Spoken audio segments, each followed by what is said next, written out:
Hello friends, welcome back to my YouTube channel. My name is Michelle Fondon and I'm an author and speaker. As you see, I don't have any of my books today. You can check out the links below for all the books that I've published and look on Amazon as well. If you're new to my channel, welcome. Thank you for subscribing below. Click on that bell, scroll up for all notifications, and give the video a thumbs up. I do readings. We're back into a new week of readings this week. You can book your reading at fondonwellness.com. I do reading and coaching. I know a lot of you these days are actually looking for coaching and guidance on life path and purpose, and that is a part of the readings, usually the longer readings, the 60 or 90-minute readings.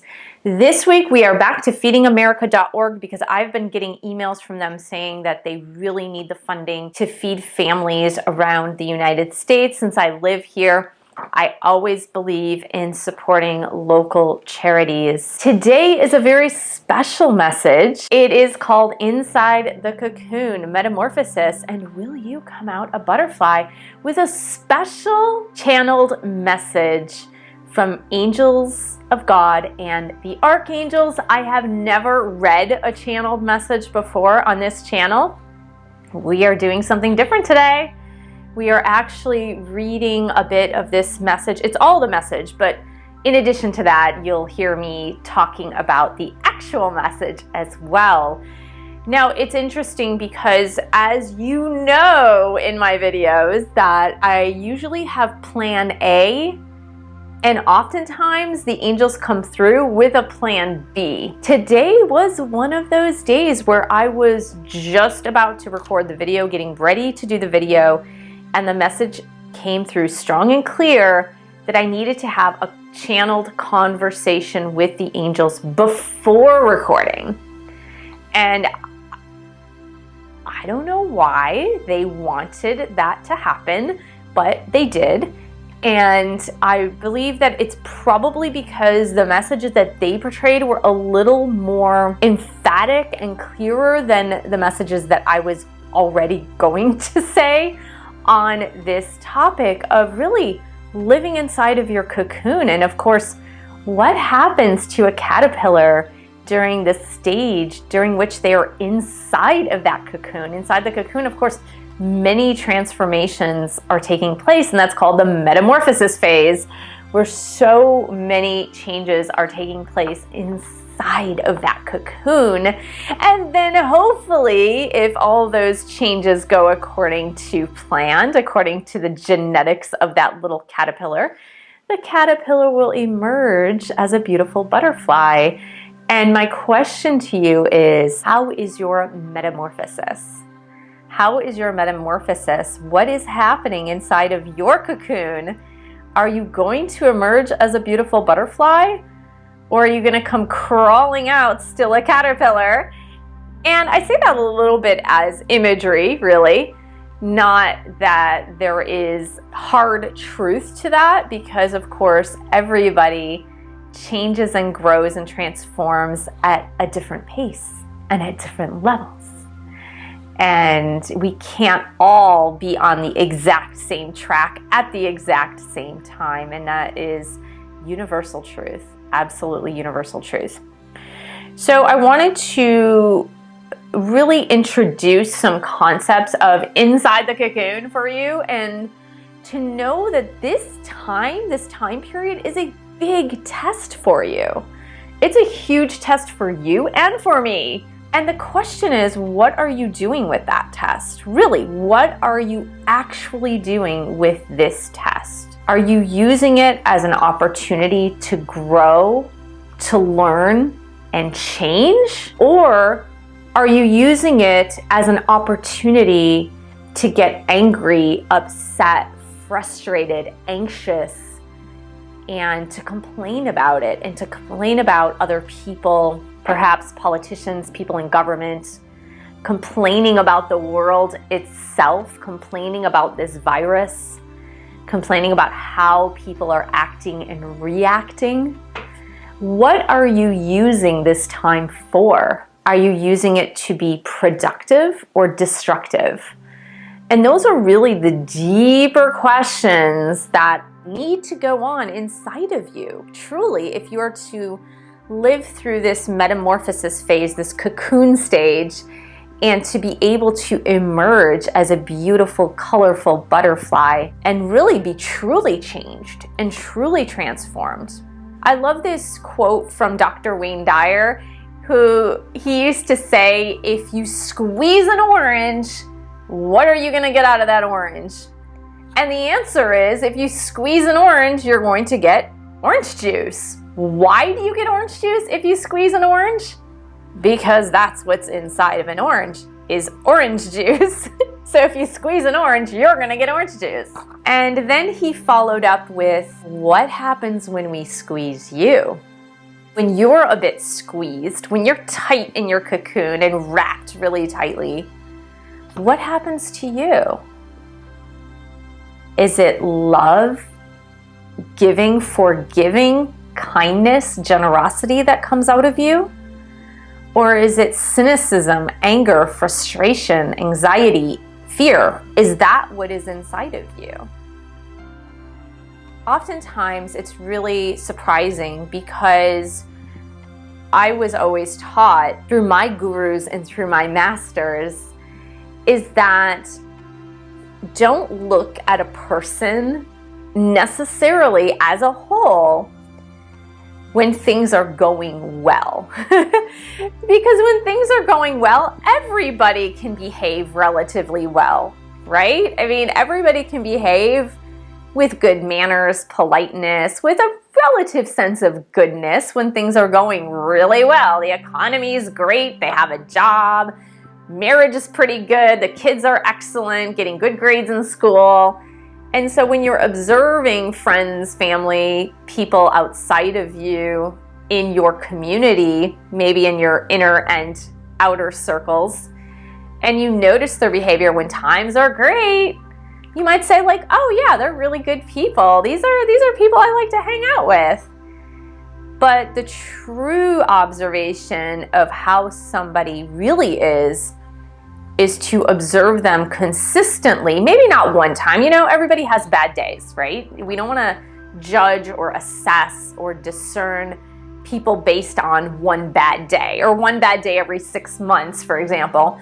But really, when things are not going well, in this instance, when we are forced to do things we don't want to do, when we are in a financial crisis, when we are having threats to our own health, when we are not able to see the people that we love, that we want to see on a regular basis, or we're not able to go to our daily job or maybe be in a household with people we don't want to be with, then what comes out? When you're squeezed that tightly, what is coming out? When other people are squeezed that tightly, what is coming out? And it's truly a true assessment of character, of what is inside, that is beginning to be revealed now. That's beginning to get revealed in this time period where people are being squeezed like that orange. And it's a time of deep reflection about that.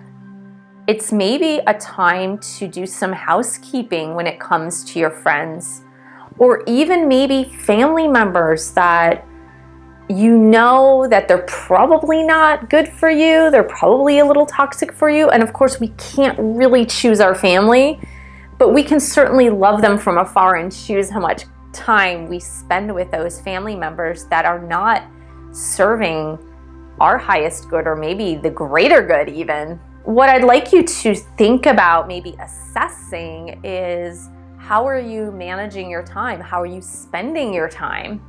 What are you spending your time doing?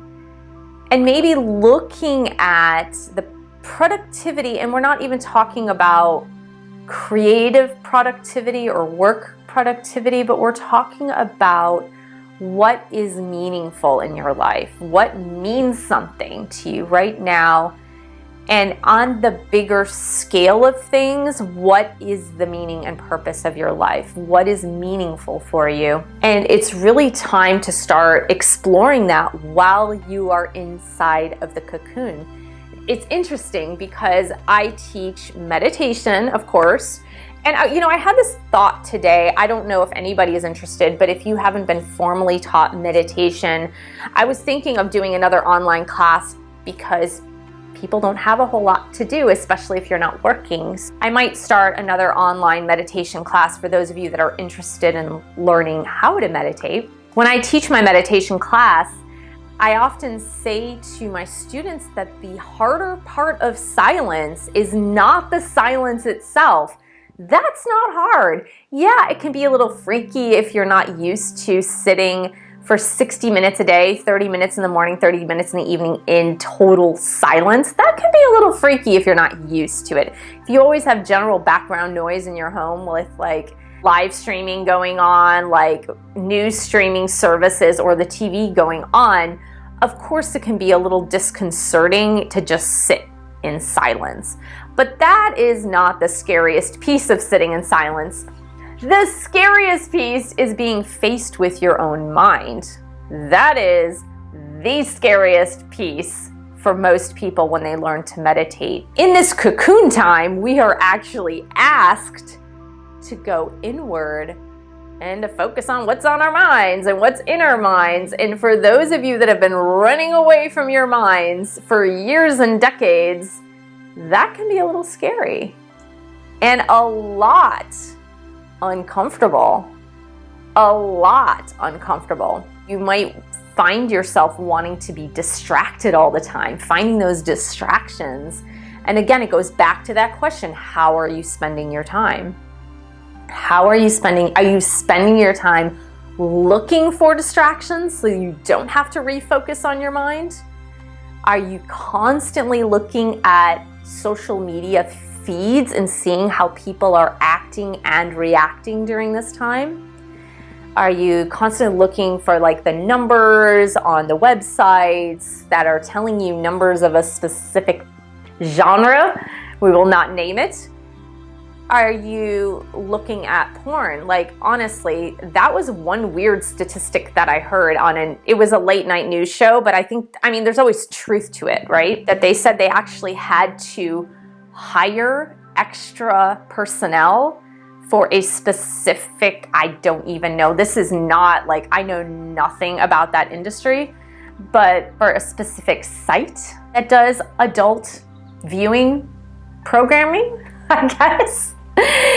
And it's like, what are you distracting yourself with? And then what I really want you to ask yourself is, what transformations are starting to take place within you? What kind of metamorphosis are you actually going through? What do you feel inside of you that is actually transforming? What is growing? What is dying? Because a part of this is not only growth, but it's death too. Because that caterpillar, as much as that poor little cute little fuzzy caterpillar wants to remain a caterpillar, when that caterpillar is in the cocoon and metamorphosis is taking place and that caterpillar is being turned into that gorgeous butterfly, it's part of it is dying, right? Part of that caterpillar-ness is getting wasted away, if you will, is transforming into something else. The caterpillar, even in the cocoon, is going through this huge transformation of, oh, I thought I was a caterpillar. I'm really not a caterpillar now. I'm something else. I think it's just time in this cocoon phase to be observant of those changes and transformations that are taking place within you and the choices that you are making inside of the cocoon. What choices are you making too? What are you actually paying attention to? What are you actually willing to let go of?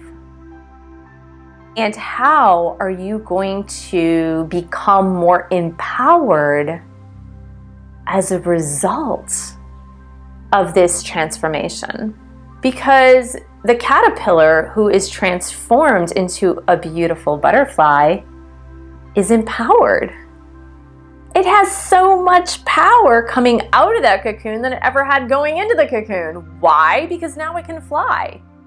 That is more power. It's able to see more of the world. It has more food options because it's able to fly. It's able to escape predators and enemies perhaps faster than it ever could before. So it's really interesting when you think about the transformations that are taking place within you during this time and using this time as an opportunity rather than a hindrance. Using this time to feel the empowerment of the transformation rather than feeling the victimization of the consequences of what is happening around you. And if you are in the community of twin flames listening to this message, this is not only for twin flames, but if you are in the community of twin flames listening to this message, there is a follow-up message for you. And all light workers, there is a follow-up message for you that the necessary transformations that are taking place within you are designed to help you become a next level person. And the fact that you are becoming a next level person is necessary for the world. It's super necessary. And that message I already have. I'm in the middle of doing the rest of the bullet points for it, but that message was given to me yesterday. And this message, sequentially, this message needed to come out first. But it's truly about you becoming that butterfly, becoming that next level person that can soar. And in soaring, you are going to be able to be of service to the world. So let's go to the messages, and I am going to read it because angels have a very particular way and vocabulary and turner of phrases that is very different than the sentence structure, grammar, and vocabulary that we use today in the modern world. Angels use a very different way of speaking. And after I read the message, I'm going to try to decode some of the main messages that they portrayed, because the messages are not, they're crystal clear, but they're not in layman's terms, so to speak. So what I will do afterward is I will put them in layman's terms for you so that you can better understand what you need to do. Here we go. And I always start off with a blessing. I'm not going to go through all the blessings that I do in my process of getting into a conversation with the angels. I am not going to go through all of that because it's really not necessary. It's kind of my ritual. So I said, "Dear angels, is there anything you would have me say to my YouTube audience today in talking about inside the cocoon metamorphosis? Dear child, we know this is tough. We know people are scared right now. You must help them to have faith. Trust in God, for He is holy. Dear angels, for He is holy indeed. Is there anything specifically I must tell them today? This is a temporary situation. They must repent and be strong. We are in the midst of changing times. Resilience is a must. They know not what has hit them. Inside of themselves, they must resolve the tragedy of their own existence. What have they done wrong? What can they make right? How will they live from now on? These are the questions they must ask themselves now. You are a messenger, you must tell them. Dear angels, must we fear that personal freedoms will be taken away by those in power? For let it be known that the only real power is God. Everything else is an illusion. As for personal freedoms, they are yours for the taking. In other words, you have your freedom whether you perceive it or not.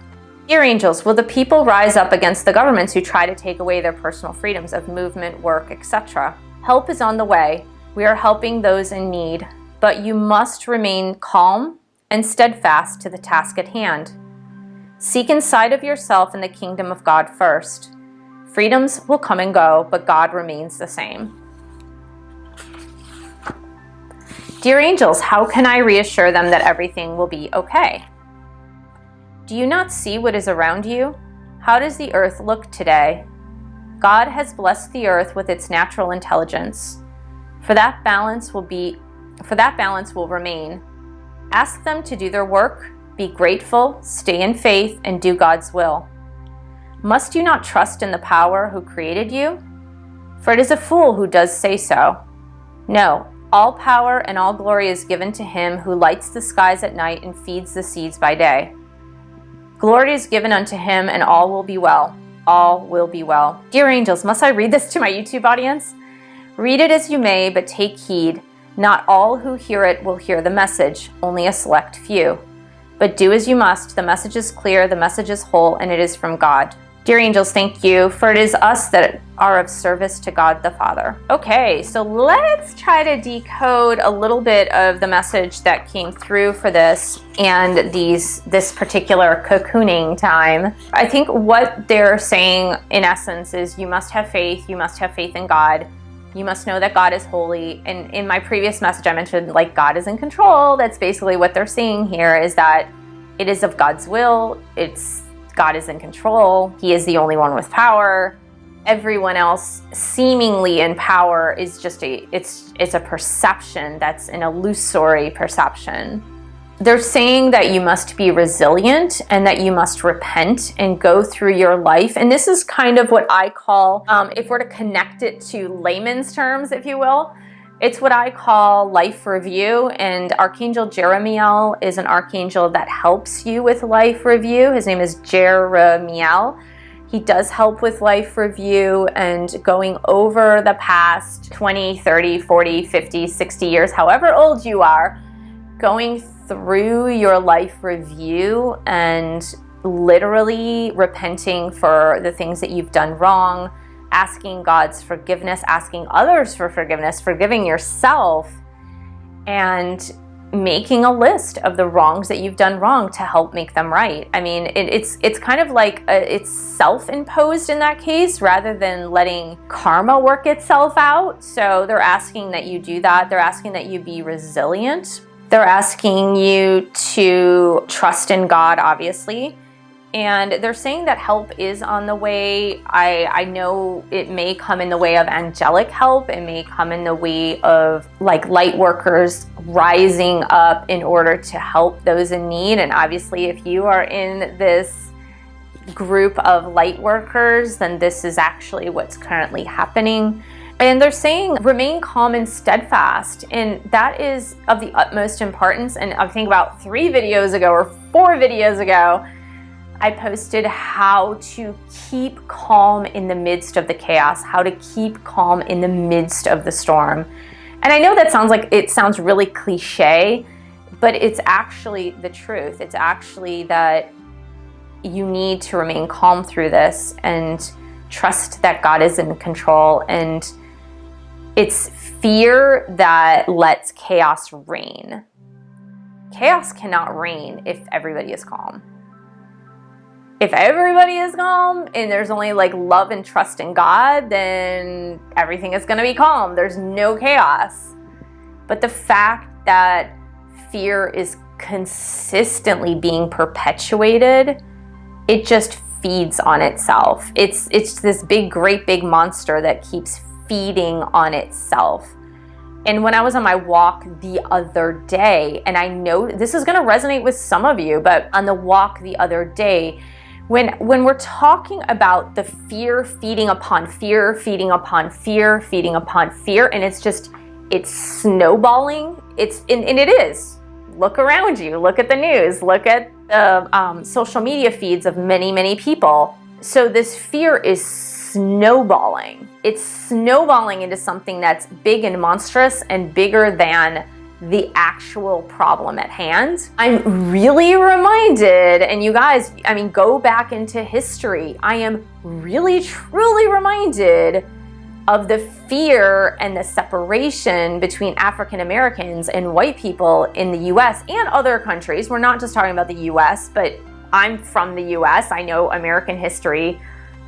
I know French history pretty well too, and I know the French started, that by exporting slaves from Africa. But it reminds me, and scarily reminds me, of the fears that were snowballed and perpetuated with this segregation between blacks and whites up until 50, 60 years ago, right? In all reality in the US, and it's still happening in some countries. Like, I know South Africa, it's super recent and there's still a lot of prejudice. But it reminds me of that. It reminds me of the complete irrational fears. It began this snowball effect of a lot of people saying bad things. And then when they said these bad things, then certain people believed them, and the people that didn't believe them were chastised. And it just began, and that's just one example, you guys. This has happened throughout history in so many instances where it starts with one small speck of something, and then it keeps snowballing and snowballing and snowballing and snowballing into something else. And the chaos and the fear that is happening now, this lack of trust and faith, is coming through in the snowball effect of now what it has reached is that any government official in any part of the world that speaks up against the general status quo and says, well, wait a minute, maybe we need to take a step back and maybe we need to think things through a little bit better, they're now chastised for having that thought. They're now chastised for having, oh, how dare you go against what everybody else is saying? And it's become this huge snowball. And because of that, the fear and chaos continue to reign. And I love this quote from Mulan, and I always quote Disney. Of course, you guys know I always quote Disney, right? I'm always quoting Disney. But one quote, it's from, I believe the Emperor says this, and he said to Mulan, I believe she was captured for playing a boy, and she's a girl, and she wants to fight for her country, and all this. He says, it's one grain of rice that can tip the scale between victory and defeat. One grain of rice. And I really believe that is the message for all of us who are light workers, who can remain in the calm, remain in faith, remain in trust in the Creator, remain in trust in God, and keep anchoring that light and being the light worker that you are. And the more of us that band together in this calm stillness and work hard against the chaos and fear, even inside our cocoons, if we are steadfast in meditation, in prayer, in trust and faith, and just working on our own stuff, it very well may be the one grain of rice that will tip the scale from fear and chaos to calm and creative solutions. And I really, truly, truly, truly believe that it takes strength. It takes inner strength to be able to move against the status quo. Look at what Gandhi did. Look at what Mahatma Gandhi did in India. One man, one singular man, to make everything, the tides completely change in India, where the British Empire was asked to leave. It takes one grain of rice to tip that scale. It's really important what you guys are doing inside of your cocoon. It's really important what you guys are doing inside your cocoon.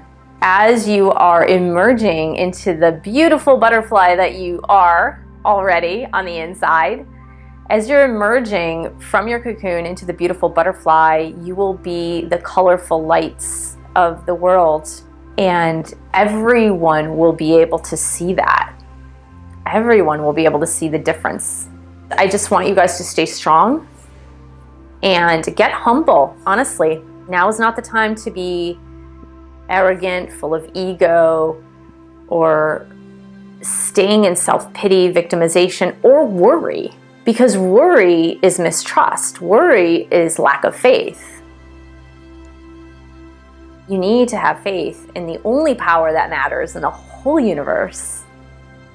And that's the power of God. Stay strong, you guys. Stay strong and get inside that cocoon and just cocoon it up. Transform into those beautiful butterflies. So thank you so much for joining me. Thank you for subscribing to my channel below. Click on that bell, scroll up to all for all notifications. Give the video a thumbs up. Thank you so much for sharing this video with others. And thank you for supporting this YouTube channel. You can buy a book or 2 or 3. And you can pledge your support on Patreon, www.patreon.com/Michelle S. Fondon. And I will see you in the next video.